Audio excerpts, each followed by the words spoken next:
Mika's following me with the camera. He's a little bit annoying, but I'm still quite fond of him. So hot when you squint.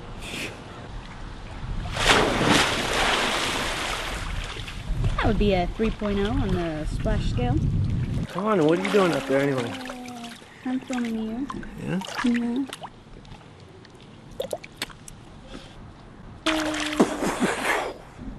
Very, very mature.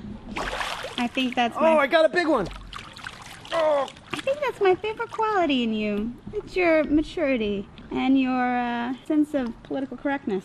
Well, I'm from Crawford, Texas. Hey, Just nothing wrong with Texas. Same as George W.B.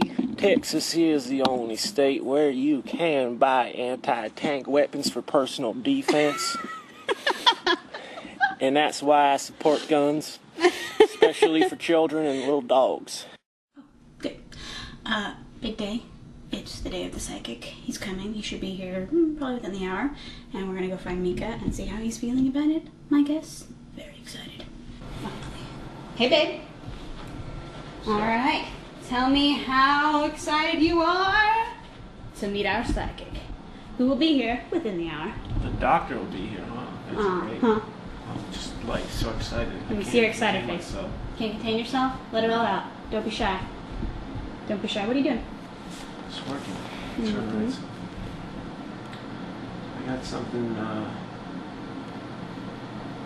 quite appropriate for your psychic, though, I think. What? Just, stumbled upon it. Ooh, show me. Maybe I'll play this when he gets here. I think it'll make him feel at home.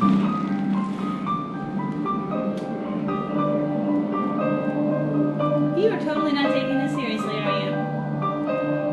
Don't you want to make him feel at home and welcome in his own environment? I mean, this is what he... This is not going to make him feel at home. This is going to make him leave. We're going to insult you, not me. You. Or don't you smile like you're so happy with yourself. How about less music? Well, that was good. Is this psychic going to give me some stock tips while he's here? Haven't bet on the horses in a while. Maybe if He's you're got good. an opinion on the 100-to-1 shot. Alright, that's it. I'm done with you. So you think a psychic would be on time? Like you could foretell if the traffic was going to be bad? You're clever. Huh. Wait, let me get my music. Don't you even think about turning that on. Hi, Dr. Janie? Fredericks? Yeah, Yes, hi. hello. Nice to meet you. Nice to meet you. Come on in. This is Mika. Oh, hi, I'm Mika. sorry for the up, man? camera. So can you see ahead of that kind of thing? Know when the traffic's going to be bad? Oh, usually it depends on the day of the week or the time of the day, Like all of us. Yeah. I never hesitate when somebody says, will you come to San Diego? I'm always ready to do that.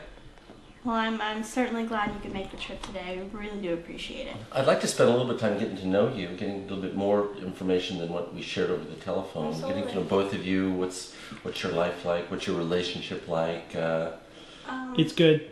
It's good. Well, that's one good step. Straight to the point there. How long have the two of you been together? 3 years. 3 years? 3 years. We're engaged to be engaged after she graduates. Mm-hmm. And your jobs, both of your jobs? I'm a student.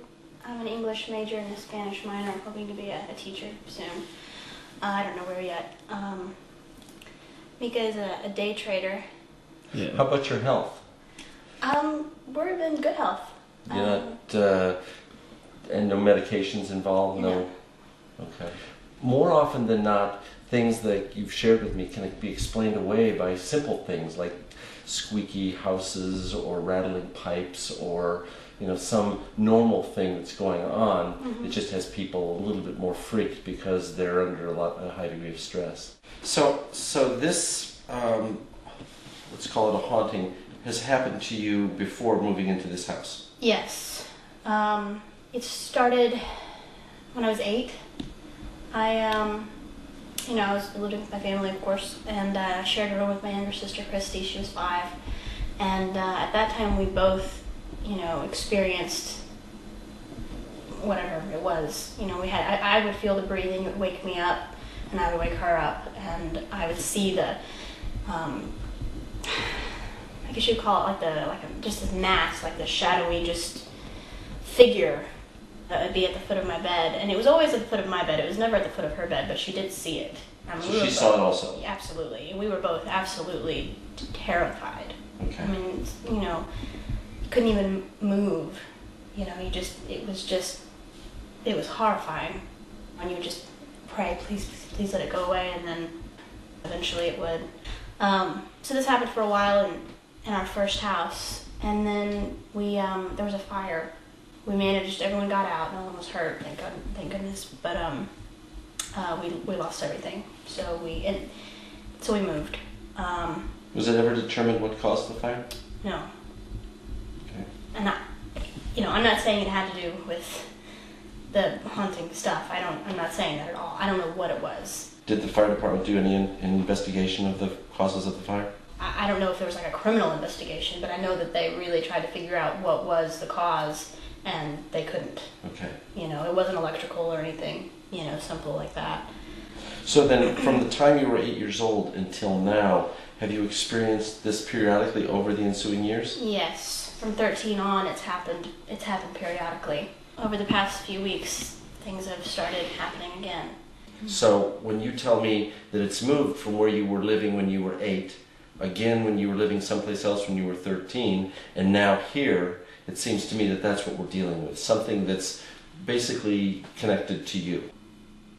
These lights have been flickering, these ones that are in the ceiling. Uh-huh. We've had water from the faucets turn on and off unexplainably. Okay. You know, or we'll come down, not turn on and off, but we'll come down and it'll be on.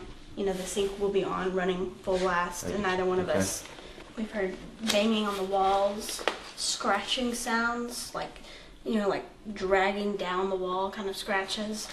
So it's a long scratch as opposed to a little. Right. Okay. Most of the activity's in here, isn't it? Yes, the vast majority of it.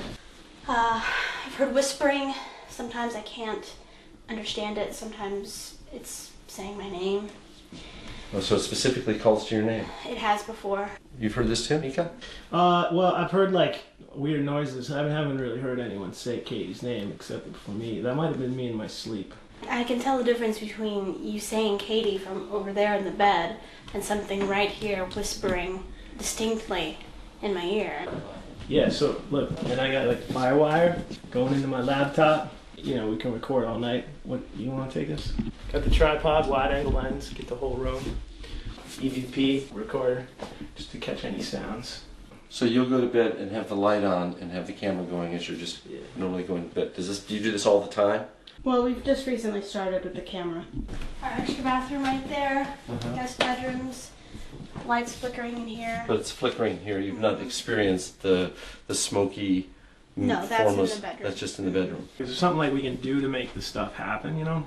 To like get it on tape? No, I've told him I don't even want to mess with that. I didn't even want him to get the camera. These hauntings, they feed off of negative energy. So if there is something negative going on here, it will help spur on the haunting. You know, this entity may feed off of that. You shouldn't let your mother come over anymore. That's fine. She's really mean. Stop tripping. Throughout the ages, religious movements have good and bad entities. I mean, in the Christian faith, there's angels and there's demons. Angels being the good ones, and the demons obviously being the bad ones. No matter what the religion is, throughout history, there have been records of this sort of thing happening, regardless of whether you're religious or not. So it is reaching out to you. I don't want you to respond to it. I also need you to know that you can't run from it. You can't run from the house and expect that it's just going to stay here. If you moved from this house, it would follow you wherever you go. So what we need to do is to deal with it here. My area of expertise is dealing with ghosts. That's what I built my career around, helping people get in touch with people who have died, communicating with ghosts, the spirits of dead human beings. A demon is something different. That's an entity that relates to something that is non-human. Okay. A lot of debate and a lot of discussion about what that could be, but it's not a person. Okay? Dealing with demons is not my area. I'm very uncomfortable with it, and I'll tell you quite frankly, I sense that there's something going on in this house. I've heard what you've said, but there are feelings that were very strong when we were upstairs in the master bedroom. This entity, whatever it is, does not like the fact that I'm here. So you cannot run from this. It will follow you. It may lay dormant for years. Something may trigger it to become more active, and it will, over time, reach out to communicate with you. Okay, I'm going to give you the name of Dr. Johann Abrams. He's a colleague of mine.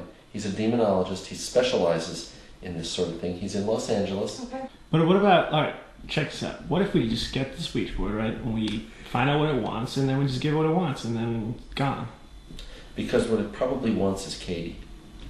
And if you do pick up a Ouija board and try to play games with it, the entity will sense that you're trying to communicate with it. And that's opening the door, inviting it in. There has been cases in history where these things do harm to people. Not a lot, but it has happened. And in some cases, albeit rare cases, people have died. Yeah. I don't tell you this to scare you, I tell you this to give you frank information. You need to know this.